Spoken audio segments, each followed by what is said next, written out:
asuransi yang tinggi, ya ketika saudara kita, orang terkasih kita meninggal, dia punya asuransi yang tinggi, uang tidak bisa menggantikan, betul? Apalagi kalau ternyata nggak langsung meninggal, setengah-setengah sakit dulu gitu ya, waduh itu lebih repot lagi. Dan saya sering temuin orang-orang yang salah satunya yang diabetes ini mungkin nggak selalu jantung, bisa stroke juga. Orang-orang yang stroke itu rata-rata mereka bermasalahnya adalah ketika mereka sudah stroke, ya mungkin merasa merepotkan orang, ya dan akhirnya mereka nggak punya motivasi hidup, diam di rumah aja, nggak mau terapi, nggak mau latihan, apalagi kalau saudaranya nggak peduli, pasti cepat berpulang, ya. Padahal tadi Coach Hendrik sudah bilang benar-benar bahwa usia LYC itu adalah usia petualangan yang baru. Kita bisa jalan-jalan, betul? Nggak ada nih ibu-ibu yang bisa jalan-jalan kalau nggak sehat, betul ya Bu ya? Waduh, yang namanya asam urat aja itu repot, betul ya? Yang namanya asam urat itu orang paling tidak setuju pembangunan, betul?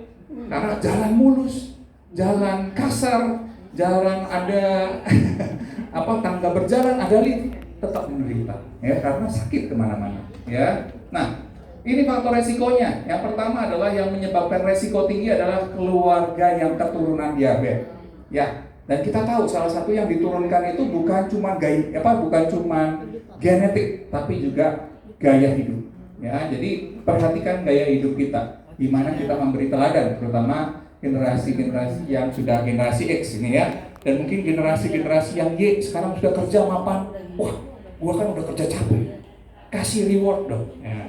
Self love katanya gitu ya, self love gitu ya, kasih makanan manis supaya segar. Memang itu yang luar biasanya, makanan manis itu punya khasiat yang bagus untuk membuat badan itu rileks, ya. Cuman kalau rileksnya terlalu lama seperti obat bius, ya. Yang mengerikan itu adalah obat bius itu bisa membunuh, betul ya? Sama seperti katak yang dipanaskan di panci, nggak kerasa, tahu-tahu gosong, gitu ya, sudah matang. Nah, kurang aktivitas, mager, ya kita tahu mager itu adalah sesuatu aktivitas yang paling dipuji waktu ini ya, waktu lockdown, COVID, ya. Tapi kalau sekarang itu beresiko. Obesitas, waduh, ini supaya masih ingat lingkar perut yang aman buat wanita berapa? 80, dia lepasin, dia mungkin 85 sedikit ya. Oh masih bisa gitu ya. Nah ini berisiko ya, obesitas adalah tanda risiko. Yang berikutnya adalah kolesterol tinggi. Ini juga faktor risiko untuk memacu ke diabetesnya, gula darahnya. Hipertensi, pola makan buruk, ya apalagi begini ya. Nah kita tahu sekarang kerjaan mulai sibuk, ya kerja di rumah juga nggak kalah berbahayanya daripada di kantor, di luar rumah. Nah, akhirnya nanti yang akan terjadi adalah hipoglikemia ini adalah kadar gula yang kurang, ya. Kalau hiper adalah yang tinggi. Nah, komplikasinya itu bisa terjadi mengenai pembuluh darah besar itu ya jantung koroner, stroke, mikrovaskuler yang pembuluh darah kecil, ya bisa retinopati itu mulai buram penglihatannya. Waduh, matanya buram ya, kacamatanya udah dilapin tetap buram. Ya berarti memang syarafnya yang kena. Ya, nefropati mungkin masalah saraf-saraf ya, mungkin yang jalan kerasanya bahkan ada yang jalan menginjak sesuatu nggak kerasa. Ya, saya punya pelajaran yang buruk yang saya bisa ceritakan. Kenapa? Karena ibu saya dokter, ya ibu kedua saya itu dokter dan beliau bisa ahli mengobati orang dan beliau ini punya keahlian di situ, benar-benar punya mengenali orang bagus, jadi mengobati tepat, pasti maju. Nah, masalahnya ketika dia mengobati dirinya sendiri sama, ketika ada diabetes, ya waktu paman saya jalan-jalan bareng gitu ya sama ibu saya jalan di depan, ibu saya itu turun tangganya agak miring posisinya, jadi akhirnya klok gitu ya, dan wah langsung lari mendekati.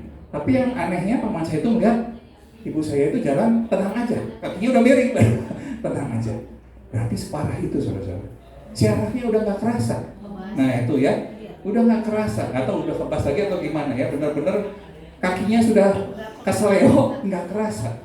Gimana itu ya, jadi mengerikan dan memang akhirnya itu jadi masalah terbesar buat keluarga kami sampai akhirnya ibu saya dipanggil. Ya, jadi itu sesuatu yang mengerikan gitu ya. Kalau kemarin ada yang hadir di acara launching, itu Dokter Olive juga cerita gimana seorang yang cuma rasanya nggak enak dada aja, ya ternyata dia serangan jantung. Padahal harusnya serangan jantung itu benar-benar sakit, tapi dia cuma kerasa nggak enak dada aja, kayaknya ada pengap, nggak enak. Oke, ditensi dan akhirnya terlambat, gitu ya. Nah itu mengerikan. Sensorik kita itu berkurang, ya mungkin makanya ada kalau ayah saya itu dia kalau jalan meskipun matanya sudah dipel itu kerasanya kayak ngeres tetap ya, jadi cuci kaki lah pel lagi tapi karena syarafnya yang tidak konstan ya menunjukkan ya. Terus proteinuria ini kerusakan di ginjal karena numpuk di ginjal, otomatis gula dan segala macam itu numpuk di ginjal. Gagal jantung, gagal ginjal, rentan infeksi ya, TBC dan segala macam akan lebih mudah karena namanya gula kemana-mana itu akan menyumbat dan membuat lebih banyak masalah ya. Makanya ulkus gini ya, gangren, borok, ini luka-luka gini ya, sukar sembuh ya, hipertensi dan stroke, disfungsi seksual, apalagi ini yang sudah berkeluarga.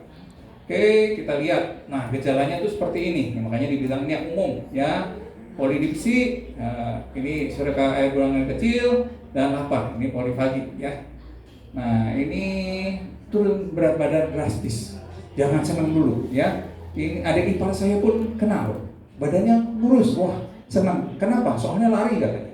Ternyata setelah diselidikin, kenapa dia jadi diabetes? Karena setiap habis lari, kan sekarang yang lagi tren lari ya, olahraganya ya. Katanya lebih murah dari olahraga lain. Cuman masalahnya ketika kebiasaannya salah, ketika capek lari, biasanya ngapain tuh? Minum teh manis, teh botol yang segar-segar. Nah, akhirnya naiklah gula darahnya. Gitu ya, langsung dicek gula darahnya 250, 300, badannya kurus. Jadi bukan masalah badan lagi kalau kena.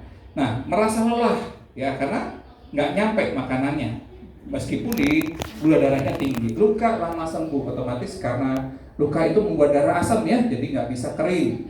Penglihatan mulai kabur. Nah, ada juga di sini urin keruh dan berbau, keringat berlebih ya karena hipoglikemia ya.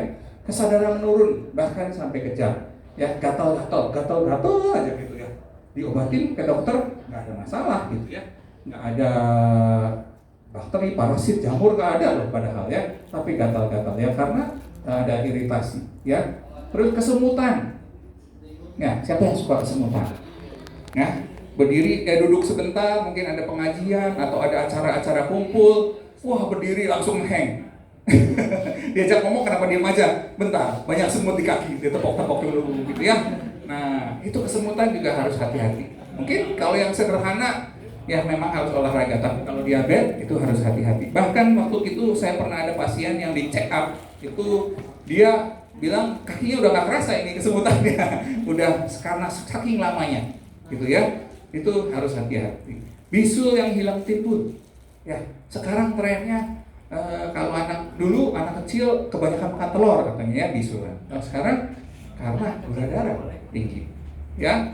Terus gatal di daerah kemaluan, ini bukan cuma wanita, pria pun juga, anak-anak apalagi ya sekarang anak-anak itu minumannya teh ya, teh manis itu, teh gelas itu sehari bisa 4-5. Kita nggak pernah tahu di jajanan yang di sekolahan itu, di kantin ya. Nah itu keputihan ya, ini juga mudah mengantuk seperti tadi karena ya energinya, baterainya kurang. Impotensi pada pria. Yang berikutnya masih banyak ternyata ya, yang melahirkan bayi di atas 4 kilo juga harus hati-hati ya, karena salah satunya itu mungkin bisa diabetes, bahkan bayinya bisa diabetes juga. Yang berikutnya kerusakan ginjal, cuci darah ya, infeksi yang sampai bolong lukanya ya. Mama saya juga pernah begitu ya, sampai dia berbersihan itu istilahnya apa ya, bukan ekskavasi ya. Nah itu dibersihkan sendiri loh dibersihkan sampai ke dalam-dalamnya sendiri ya, karena sudah mati sarafnya. Itu memang harus dibuang, kalau enggak akan lebih berbahaya. Nah itu ngerinya ya. Nah terus di sini juga ada penyakit jantung, stroke, buta, sama gigi goyang.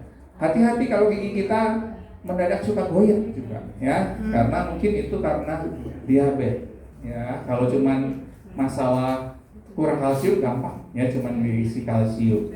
Nah, ini juga anak-anak nih, mungkin ada, mereka juga sama, biasanya prestasinya menurun ya, mereka juga sama, gampang haus, sering kencing, makan banyak tapi badannya kurus ya. Mungkin sekarang udah nggak zaman cacingan, meskipun pasti ada ya. Cuman kita harus hati-hati, kita harus cek makanan anak-anak kita ya, kesukaannya apa ya, apalagi ya gitu jajanannya sekarang kan serem-serem, mereka bisa pilih sendiri ya. Oke, ini kita harus hati-hati benar sama anak-anak kita, karena sekali dia sakit dari muda itu akan sampai tua, dan biayanya kalau tidak dirawat benar, kargonya itu berbahaya ya. Dan salah satunya kenapa dokter itu banyaknya, nah ini ya, banyaknya cuman melihat di sini aja, glukosa puasa, glukosa darah, karena salah satunya ya, saya tidak bilang ini ya, ada yang dokter di sini, karena banyak sekali generasi dokter itu sekarang kerjanya cukup repot. Kebetulan istri saya ini mengelola 7 klinik BPJS ya, jadi tahu kerjanya dokter itu sekarang agak prodi gitu ya, sehari minimal 50 pasien, satu pasien itu nilainya sekitar 5.000 loh. Nah jadi lumayan ya, kalau dia pengen dapat penghasilan 7-10 juta itu berapa jam kerja yang dia harus lewati. Makanya mereka supaya kehadirannya banyak, ya udah aja mereka rawatin pasiennya gitu ya.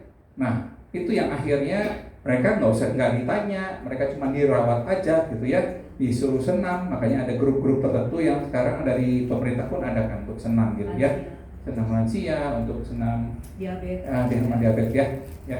Terus ini keluhannya cuma ini aja, ini yang diagnosa umum. Nah, terus gimana, bisa nggak sebenarnya diabetes itu adalah orang yang dengan diabetes bisa hidup normal nggak? Ya, dibilang di sini yang pertama kontrol pola makan pasti, ya. Yang semuanya itu dipengaruhi sama yang masuk, betul ya? Pola pikir kita, kesehatan kita dipengaruhi sama yang masuk. Makanya yang masuk dia harus dikontrol. Jumlahnya sama kuantitasnya, sama kualitasnya, ya itu 3 itu ya, jumlahnya, kuantitasnya, sama kualitasnya. Terus harus olahraga teratur, rutin cek gula darah, apalagi kalau usianya sudah beresiko. Istirahat itu harus cukup juga, ya. Kenapa orang yang jelas diabetes itu rata-rata turun berat badannya setelah kita cari sumbernya itu ternyata karena organnya rusak. Ya, makanya berat badannya turun, bukan sehat tapi rusak, karena dirusak sama gula itu, banyak yang macet ya. Jadi biarpun dia makan banyak-banyak tetap nggak bisa gemuk. Terus istirahat ini penting supaya yang namanya pemulihan, regenerasi bisa bagus, dan harus ada asupan suplemen. Kenapa? Wah, saya rajin makan sayur, saya rajin olahraga ya, makan sayur sekarang sama sayur yang mungkin generasi X dulu kita lahir, kualitasnya sudah jauh, isinya cuma sekitar 1/4-nya. Makanya siapa yang mau makan begitu banyak sayur? Kalau dulu cukup semangkok, harus makan 4 mangkok. Waduh, bisa diare ya, bisa giginya ini ya, otot giginya bisa besar ya, dagunya akan jadi tirus karena ngomongnya sayur ya. Ada bagusnya juga sih mungkin ya. Saya nggak ada belum ya, mungkin bisa tanya sama belum ya. Tapi nggak ada yang senekat itulah ya, zaman istilah sekarang ya. Makanya suplemen ini dan yang kualitas suplemen nanti akan menentukan. Yang berikutnya, nah ini pola makan. Kalau Anda lihat di sini ya, dari kacang-kacangan, gizi rendah, sampai ke gizi tinggi.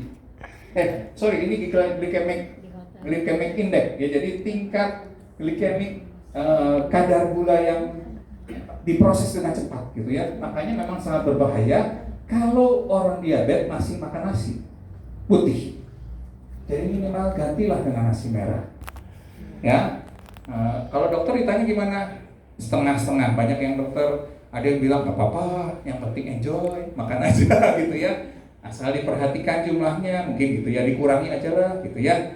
Mereka tipe yang tidak idealis mah, ya begitulah ya. Mereka yang penting jalan terus aja. Yang penting kontrol terus, itu yang penting. Ya, cuman kalau kita pelajari benar-benar, kita harus tahu bahwa hati-hati sama yang glycemic index yang tinggi ini. Ini roti bagel aja, ya.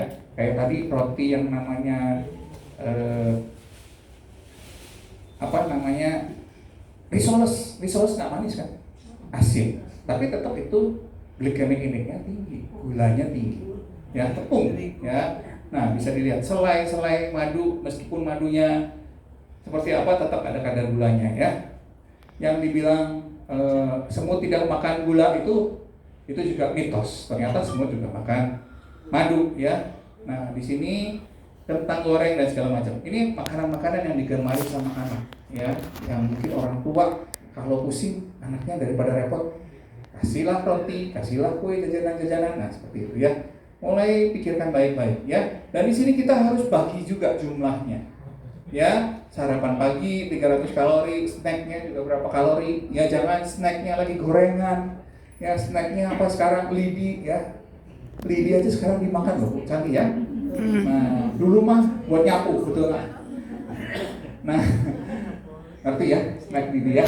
Nah, terus makan siang 600 kalori. Kalau nasinya besar, waduh bahaya sekali ya. Nah, ini snack, mungkin ada yang suka snack juga di sini. Tapi rata-rata kalau snack ya rata-rata yang rame itu adalah di sini di Indonesia adalah gorengan. Itu yang berbahaya ya.